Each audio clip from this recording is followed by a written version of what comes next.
It's time to cook with the So these are the cheeses I'm using today. Sharp cheddar, mozzarella, white sharp cheddar, Monterey Jack, some Velveeta, and this is the white Velveeta, and some cream cheese.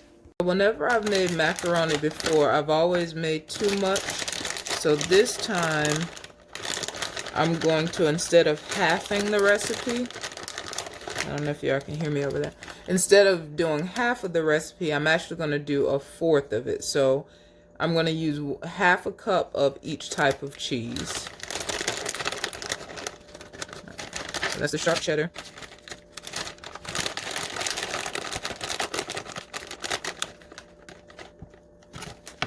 Monterey Jack.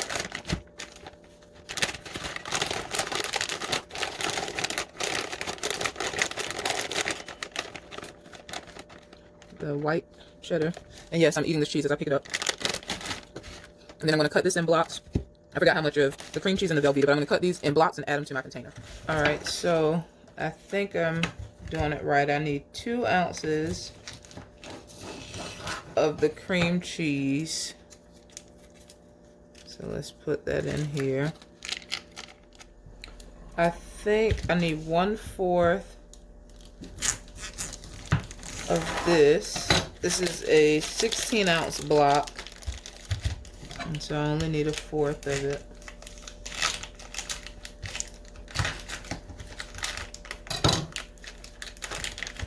So I am gonna chop this just to help it melt. The smaller chunks will be easier to melt.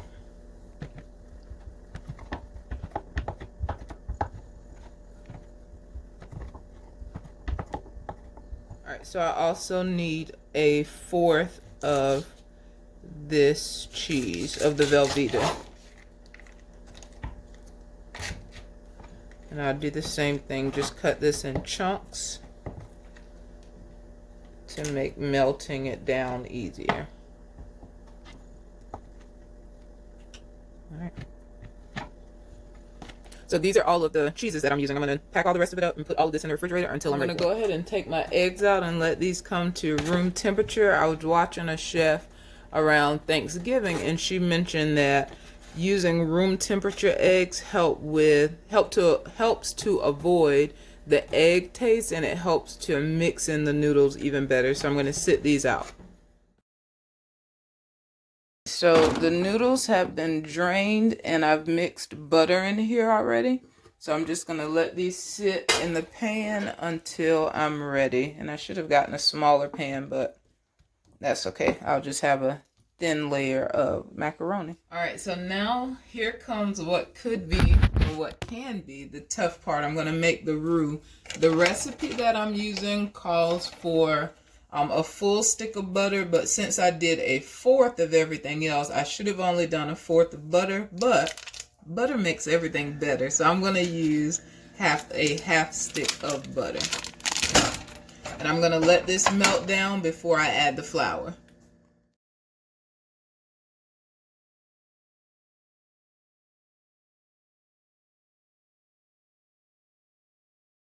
So now that the butter is melted, I'm going to add in the flour. And I only use 1/4 of a cup. And I'm going to stir this, and actually, let me turn the heat down.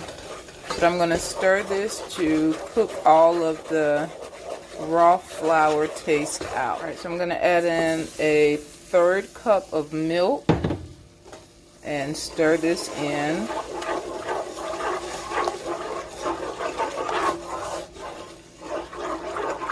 I'm going to add in my half and half, and that was about 1/4 of a cup. I think I'm going to have to add more. We'll see.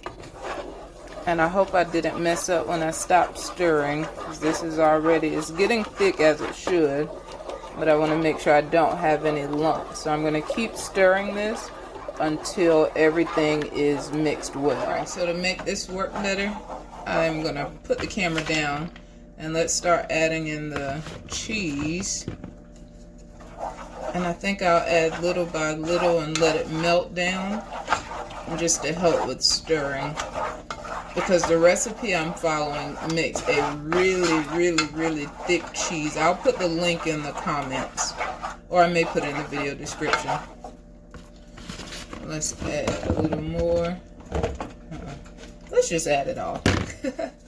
So 2 batches, adding in all of the cheeses. And this is really thick.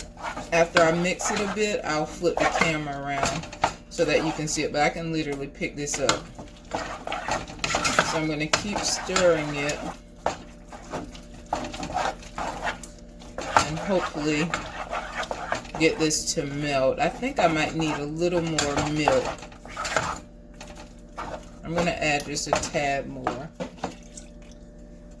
It's probably more than a tad, but that's okay.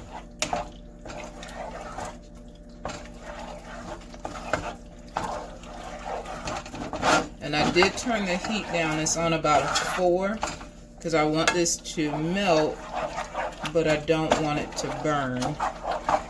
So the 4 gives me enough heat to melt it, but it doesn't have to melt so quickly. Look at how thick this is. Alright, so the cheese is almost all the way melted down, so I'm going to add in a bit of sour cream and let this mix. So now that this is melted down pretty good, I'm going to add in the seasoning. I'm putting in salt. This is not salt. I'm putting in pepper. I'm using some smoked paprika. I'm using some seasoned salt. And I'm going to use some Slap Ya Mama Cajun seasoning. And I'm going to give this a good stir before I'm adding what the guy considers to be his secret ingredient, which when I first saw the video, I was like, I don't know about that. But on this quest to find the perfect mac and cheese, I'm willing to try his recipe. So I'll be right back. His secret ingredient is not so secret, but sweetened condensed milk. And so he says he made sure to say put just a little bit, because if you don't, you'll have candied macaroni, and nobody wants that. So I only put in 1 tablespoon. And let me flip the camera so you can see what how the cheese sauce looks. So I'm adding in just a little more milk, not much at all, because the idea behind this recipe is to have a thick cheese sauce so that the macaroni really sticks together. So for this step, it's time to add the eggs, and he said to put the eggs right in with the noodles. And he said do this so that you can get it all stuck inside of the noodles. I say stuck, but I mean mixed. He used his hand, and I'm sure a lot of real chefs do, but I'm not a real chef yet. Just a quarantine chef. So I'm mixing with the spoon. Alright, now it's time to add in the cheese sauce. So I'm going to add that and mix this in well. So it looks like I might actually have a good ratio to noodles and cheese sauce. Usually that's one of the other issues that I've been dealing with in my other attempts to make macaroni. I either have too many noodles or too much of the cheese. But this looks like a good ratio. Alright, so this is ready for the oven. Another thing I learned from another chef, she says that she waits to do that top layer of cheese just to make sure it's not built up too much, it's too cheesy. So I'm going to put this in the oven for about 20 minutes, I think. Then I'll take it out, do the layer of cheese, a few dollops of butter, and then put it back in for the final 15. So in the oven. This is the macaroni after the first 20 minutes. I'm going to spread this cheese over it and let it cook for another 15. So back in for 15 minutes. So I wasn't able to record my first bite, but it was good. It's still not the perfect macaroni, but it is good. This is the second best that I've made on my quest to find the perfect macaroni and cheese.